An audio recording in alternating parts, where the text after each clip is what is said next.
के बाहर धरना। किसानों ने अपना टारगेट अचीव कर लिया। यहाँ तक पहुँचने का सरकार की रुकावटों के बावजूद किसान यहाँ पहुँचे हैं।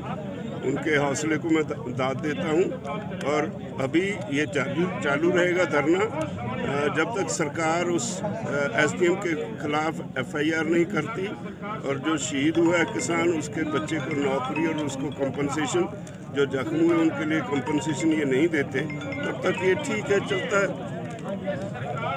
नहीं देती और हमारे शहीद के परिवार को नौकरी नहीं देती तो हम या मिनी सेक्रेटरीट का घेराव करेंगे, वो आपने कर लिया।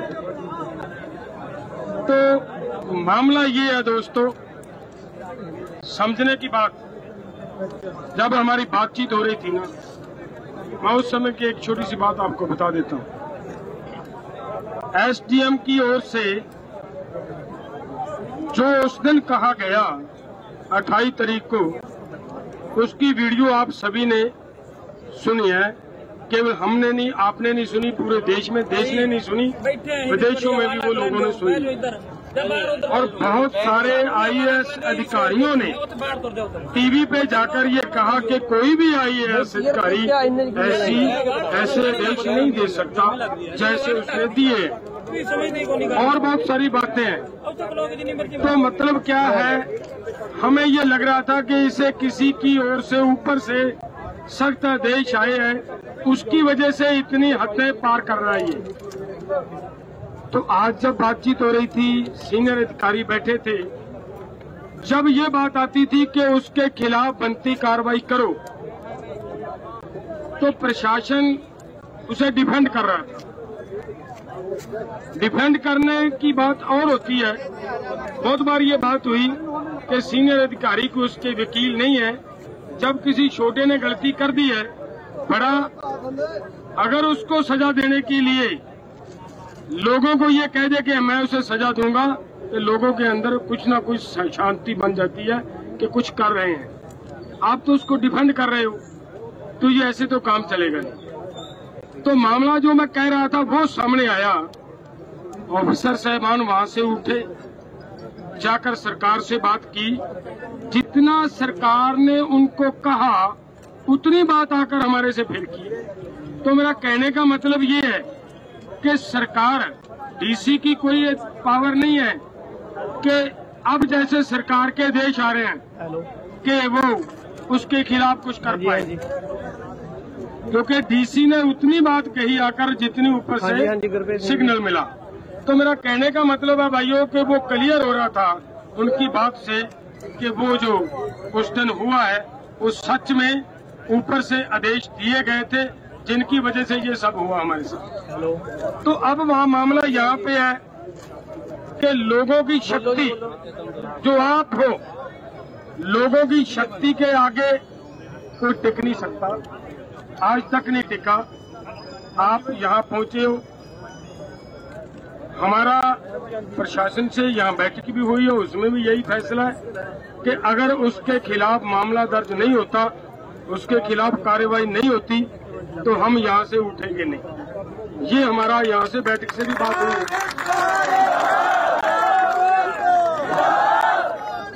लेकिन मैं फिर देखिए, मैं एक बात जरूर कहूंगा आपको, हम किसान हैं। ये जितने वर्दी में खड़े ना, ईमानदारी से सोच कर देखिए, ये सब के सब किसान और मजदूर के बेटे हैं। ये भी हमारे ही हैं। इनकी सरकार की नीयत देखिए कैसी है। हमारे बेटों को, हमारे भाइयों को, हमारे परिवार को हाथ में लाठियां, डांगा देकर, हथियार देकर आपके सामने खड़े कर दिया। अगर हमारे में से किसी की मृत्यु होगी उनकी ओर से, तब भी हमारा, अगर हमारे से किसी उनको चोट आएगी तब भी हमारा। इनका कुछ नहीं गया। ये हम सबको, हमें भी और उधर वालों को भी ये सोचना पड़ेगा कि ये जो बैठे हैं ये हमारे चाचे हैं, हमारे ताऊ हैं, हमारे भाई हैं, हमारे बाप हैं। और हमें भी सोचना पड़ेगा कि ये तो केवल हुक्म के बंधे हुए हैं। इनकी जिम्मेदारी है। अभी तक जिस दिन हम लोग चंडीगढ़ में गए थे, एक लड़का है हमारे पटियाला डिस्ट्रिक्ट का, उसको पीटा जा रहा था, पुलिस की ओर से लाठियां बरसाई जा रही थी उसके ऊपर। आपने देखी होगी, उसकी वीडियो बहुत वायरल हुई है। वो ऐसे सीधा खड़ा है, कुछ नहीं कह रहा, किसी पुलिस मुलाजिम को कुछ नहीं कह रहा, और वो जवान है, नौजवान है। अब हमारे संगठन का वो डिस्ट्रिक्ट प्रेसिडेंट है वो लड़का, ऐसे वैसा नहीं था, कैसे चला गया वहां का हमारे डिस्ट्रिक्ट का प्रेसिडेंट है वो लड़का, और ऐसे खड़ा है, लठियां खा रहा है। क्यों खा रहा है भला? यही सोचकर कि ये हमारे हैं यार। इनको तो रोटी का मामला है, रोटी के मामले के लिए ये तो अब डंडे बरसाएंगे, नहीं डंडा मारेंगे तो इनको निकाल देंगे। इनको ये कहेंगे कि आपने ड्यूटी नहीं निभाई, ड्यूटी में कोताही की है। तो हमारा ये कहना है भाइयों कि हमें अगर यहाँ से उधर से कुछ होता है तो ये मानकर उनको माफ कर देना है कि आप ये भी सब हमारे हैं, हमारे भाई हैं। शांति आपने देखिए, मैं बहुत बार कहा है ये बात, आज फिर मेरा मन करता है ये कहने को कि हरियाणा का यूथ जिस तरीके से शांति से चल रहा है, ये रिकॉर्ड तोड़ दिया आपने। हरियाणा के लोगों ने ये रिकॉर्ड तोड़ दिया है कि जिस तरीके से आप शांति से चल रहे हो। और एक बात ये जरूर है भाइयों, ये जीतने की चाबी है आपके हाथ में। आंदोलन जीतना है, कुछ ही हो जाए। सरकार आपके साथ जानबूझकर पंगे ले रही है। उनको पता, वो जानते हैं कि अगर दोनों ओर से हिंसक होगा आंदोलन, अगर इधर से कोई मरेंगे तो भी इन्हीं के मरेंगे, अगर उधर मरेंगे तो भी इन्हीं के मरेंगे। वो तो एसी रूम में बैठे हैं, वो तो बड़े लोग तो वहां पर बैठे हैं, उनका किसी का बेटा यहाँ पे नहीं है। ये आपके हैं, हमारे हैं, अपने। तो आपने जिस तरह शांति से आंदोलन को लेकर चल रहे हो, मैं आपको ये कह रहा था खट्टर, एक बात मैं मेरा जी करता है वो बात भी कहूँ। खट्टर कह रहा था ये तो ये पंजाब वाले हैं, हरियाणा वाले तो है ही नहीं। मैं कहता हूँ भाई पंगा लेके तो देख इनसे, जहाज तो उतार कहीं।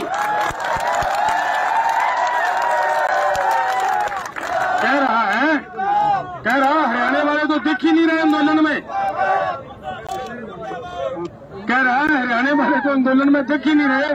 आपका जहाज आज तक कहीं पे उतरने नहीं दिया, अभी आप लोग लेकर ये हरियाणा वाले नहीं है, तो ये आपकी इससे बड़ी और मूर्खता क्या होगी। लेकिन मैं फिर आपसे निवेदन करता हूँ भाइयों, आंदोलन शांति से जीता जाएगा।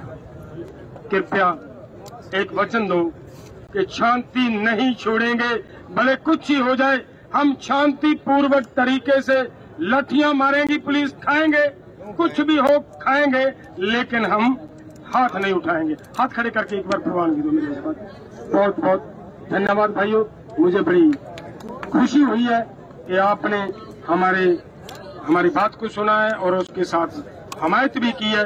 धन्यवाद। वाहिगुरू जी का खालसा, वाहिगुरू जी की फतेह।